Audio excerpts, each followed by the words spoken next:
जय हिंद दोस्तों। और आशा करते हैं आप सभी ठीक होंगे। और आवाज़ थोड़ी गूंज रही होगी क्योंकि हॉल में बैठे हैं। और आज उसी चीज़ पर चर्चा रहेगी कि कई भाई बहन अपने तैयारी कर रहे हैं और डीमोटिवेट हो रहे हैं कि भाई सिलेक्शन कब होगा, कब यार। तुम तो यार देखते देखते आंखों से हमने कमेंट भी पढ़े जो कुछ अपने भाई बहनों पर नहीं बचे, लेकिन भाई जिसने अगर हमें समझा है तो वो मानता है, और जिसने नहीं समझा तो कमेंट 6 से 7 कमेंट तो यही कमेंट आए थे पिछली वीडियो पे कि भाई एससी से सिलेक्शन लेना कोई बड़ी बात नहीं। तो पहले तो मैं बता दूं कि मैं एससी से नहीं हूं, मैं ओबीसी से हूं। और हर जगह जहां सिलेक्शन लिया जनरल से भी 5-6 नंबर ज़्यादा थे। तो ये आपको क्लियर कर दूं। और उसके साथ साथ जो भाई यानी थंबनेल पे लगा था कि एक अग्निवीर का बंदा तैयारी करने वाला आज कहाँ तक पहुँच गया, दरोगा तक। यानी पढ़ाई लेवल में बोला जाए तो एक स्टेप और बचा केवल, जो कि यूपीएससी पीसीएस उसके। और बाकी जितना यानी और सीजीएल तो देखो एक अलग ही जेई लाइन है, तो कंपटीशन का लाइन है। तो मान के चलो कि ऊपर की तीसरी या चौथी लेवल की नौकरी पे आराम से यानी इतना किया कि पढ़ के कर सकते थे, जितना पढ़ के कर सकते थे उतना किया पढ़ के।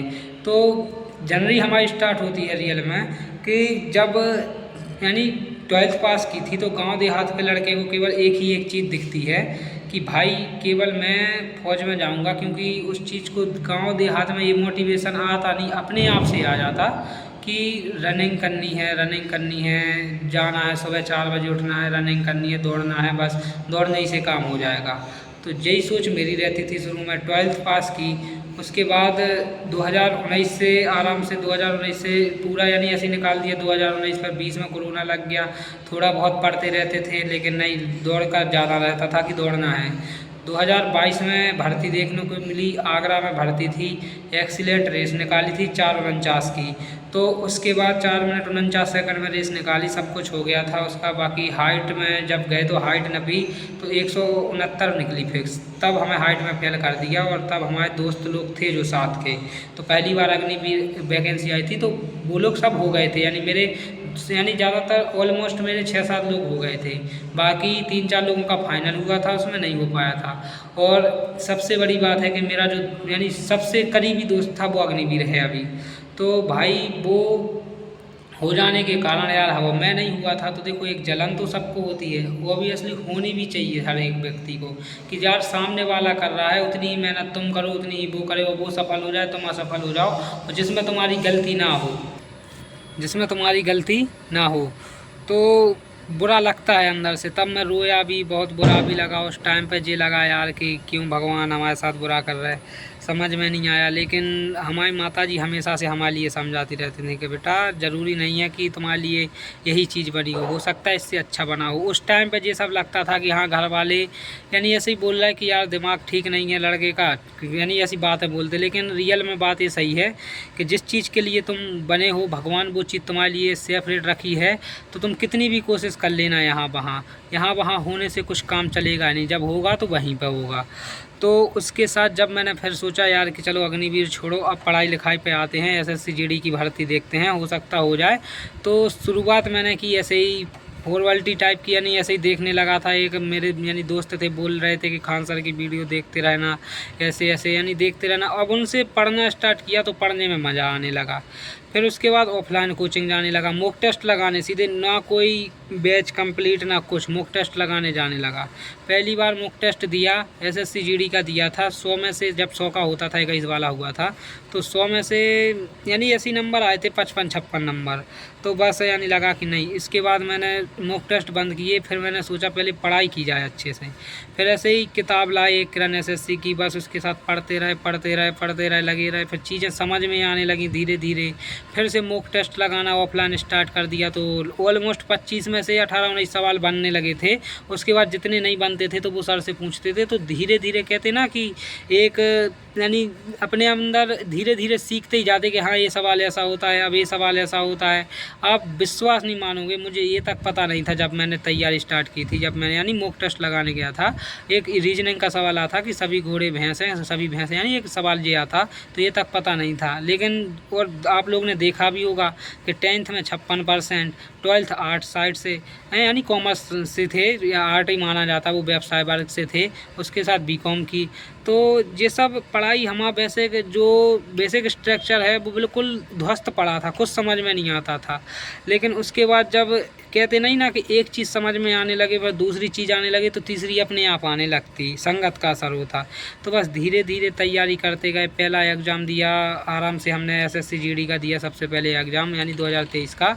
तो उसमें हमारे 137 नंबर थे और जब लगा था हमारे लिए कि अब तो बिल्कुल हो ही जाएगा फाइनल, यहाँ पे हाइट भी निकल आएगी, सब लगता था। 169 थी तब, पीक पे बढ़ने पे भी थे हाइट, तो लगता था कि हो जाएगा, ठीक है देखते हैं। जब फिर उसका फिजिकल हुआ तो उसमें 169.8 हाइट निकली और वहाँ पे भी हमें डिस्क्वालीफाई कर दिया गया।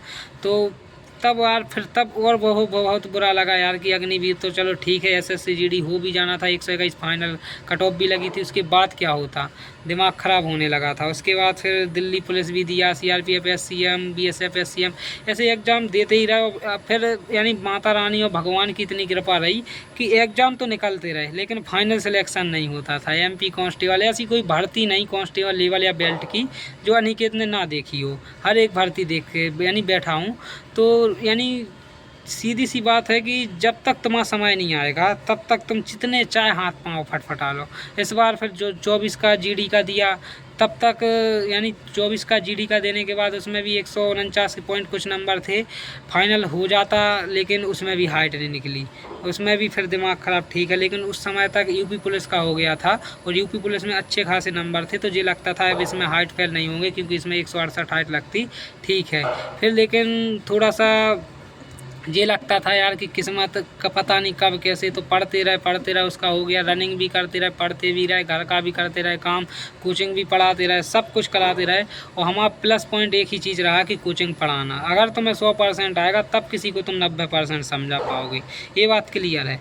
तो मैंने कोचिंग पढ़ाई, खुद पढ़ा, लगा बस एक आशा से कि यार कर भी क्या सकते थे, अगर पढ़ाई छोड़ दे तो फिर वही मजदूरी है, घर का काम है यार, फिर क्या ही कर सकते थे। अपन तो डूबे हैं ही, अगर हो सकता हाथ पांव छटपटाने पर तैरने लग जाएं, नहीं तो डूब तो रही थे। तो कोई यानी खोने के लिए कुछ नहीं था, पाने के लिए बहुत कुछ था, खोने के लिए कुछ नहीं बचा था।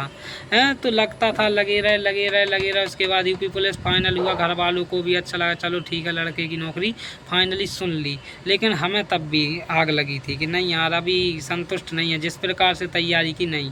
उसका RPF SI का हो गया था एग्ज़ाम, उसके साथ जब एग्ज़ाम हुआ था तो यानी आंसर की आई थी, उसी के बाद हमने यूट्यूब चैनल स्टार्ट किया था और RPF कांस्टेबल का भी एग्ज़ाम देने गए थे। तो कांस्टेबल का केवल जो भाई बहन हमसे जुड़े हैं उनसे पूछना तुम कि क्या हमने उनकी सहायता की, कैसे की, उन बोलो कमेंट प्लीज़ आज ज़रूर कर देना कैसे सहायता की।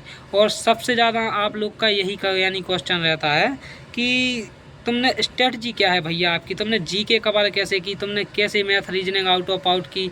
तो देखो मैथ और रीजनिंग पे हमने जितना समय दिया है तो शायद ही है कि कोई बंदा देता होगा। रियल बात बता रहे कि खुद के यानी जब खुद पढ़ता था तो 1-2 घंटे दे देता था और 12 बजे से 3 बजे तक बराबर मैथ की क्लास पढ़ाता था यानी कोचिंग में। तो वो चीज़ अपने आप से कहते नहीं ना कि जिसको मैथ आती है उसको रीजनिंग अपने आप आने लगती है, यानी सभी रीजनिंग मैथ है। तो इस प्रकार का डायग्राम है मैथ रीजनिंग का। तो वो चीज़ हमारे लिए बहुत बेनिफिट रही। वो एक टीचर के नज़रिया से सोचने लगे, वो एग्ज़ाम में बैठ के एक्यूरेसी 100% आने लगी। यहाँ की गलती कहाँ करता है बच्चा, वो चीज़ वहाँ पे सीख गया हम, यानी जब पढ़ाते थे। और हमेशा क्वेश्चन लड़का या फिर कोई भी वही क्वेश्चन करता जो उस पर नहीं बन रहा हो, जो उस पर बन रहा होगा वो टीचर पे 100% बन रहा होगा। तो ज़्यादातर उन क्वेश्चनों का फेस ज़्यादा होता था कि जो नहीं बनते थे, तो वो अगर कभी कभार एग्ज़ाम में आ जाते थे तो आउट ऑफ आउट मैथ हो जाती थी। तो ये सब रहा हमारा स्ट्रगल। और इसके आगे बहुत कुछ है यार, यानी इसके पीछे बहुत कुछ है जो प्राइवेट लाइफ से भी है, जो आप लोग के लिए शेयर करना ठीक नहीं है हमारे हिसाब से। बाकी अगर आप लोग नई तैयारी कर रहे हो, मेन बात हमारा एक ही चीज़ था कि जब तैयारी हमारी हो गई थी, GK का सिलेबस चल रहा था और उसके साथ मॉक देने लगा था, तो आप लोग भी अगर जिनका GK कंप्लीट हो गया हो आराम से आप, यानी GK ना सॉरी मैथ रीजनिंग कंप्लीट है, आपको लगता है 80-90% है, तो आप रोज़ाना मॉक टेस्ट देना स्टार्ट करें। मॉक टेस्ट से अपने अंदर एक इतना चीज़ यानी जिज्ञासा उत्पन्न होने लगती कि ये चीज़ सीखें, हम ये चीज़ सीखें। और हमेशा से जब तक पढ़ाई में जब तक तुम्हें मज़ा, और कई लोगों का ये क्वेश्चन है कि भैया कितने घंटे पढ़ते थे, अभी तक कोई फिक्स नहीं था। किसी दिन पता चलता था सुबह से शाम तक कुछ नहीं पढ़ा, किसी दिन पता चला सुबह से शाम तक पढ़ लिया। और एक चीज़ अच्छी वास्तव में चीज़ है, अभी ट्रेनिंग पे भी हूँ, फाइनल सिलेक्शन भी हो गया, फिर भी अभी पढ़ता हूँ। पढ़ने में मुझे इतना ज़्यादा मज़ा आता है जिसकी हद नहीं। चीज़ें को जिज्ञासा से सीखने में इतना ज़्यादा मज़ा आता है जिसकी कोई हद नहीं। और ये सब जिज्ञासा उत्पन्न की खान सर जी ने, रियल बात बता रहे। उन्हीं से जब पढ़ते थे तो पढ़ने में मज़ा आता था, एंटरटेनमेंट होता रहता था, समाज के बारे में सीखता था, इंटरनेशनल चीज़ें सीखता था, तो उनसे सीखता रहता था। और मैथ का जहाँ तक है, देखो 80 से 90% खुद ने पढ़ा है, 10-15% ऑफलाइन कोचिंग के सर जो मॉक टेस्ट में एनालाइज कराते थे, तो वो यानी मॉक टेस्ट यानी ऑफलाइन में लगते थे, तो उनसे भी सीख गया था। तो उन्हीं से सब मैथ रीजनिंग सीखा, जी के पूरी खान सर जी से सीखा। इसके साथ टेक्स्ट बुक का हमारे साथ रहा बड़ा योगदान, सबसे बड़ा योगदान तो टेक्स्ट बुक ही का रहा कि डेली मॉक टेस्ट देता रहता था मैं। संडे को RWA से देता था और डेली मॉक टेस्ट यानी टेक्स्ट बुक से देता था।